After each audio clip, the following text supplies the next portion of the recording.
Sabat Isus paagi ta alimbawa na istorya. May mama na Hudyo nagatagbeng alin ta Jerusalem na miling na anta Jericho.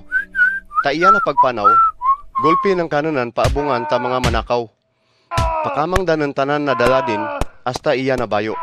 Pabugbog danon kanunan, daw padilian na tiso nang napatay. Luglugay, may gaagi dya na isya na Hudyo na pari. Pagkita din ta mamaya, galis ng kanunan, iling mantan. Isya na linay libi na manugtabang naan ta templo gaagi manja. Pagkita din ta mamaya, galis bang kanon.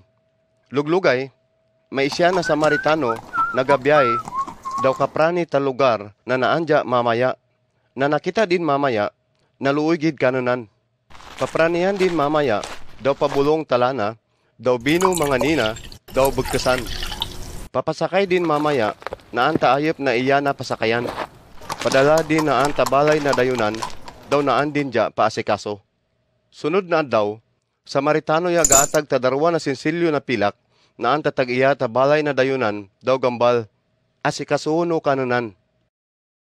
Daw magkulang kwartay, ta imo na panggastos para kay kanon, ta ako na pagbalik di, bayaran ta kaunang. Ta, ino ta isip no. Kino tatalo na ya, nagaagi dya, papakita din na kanon miyad na itaw, naan ta mama na paabungan ta mga manakaw. Yo, itaw yan na naluoy kay kanon. Sige, magbuhat ka man ta miyad na ilingtan.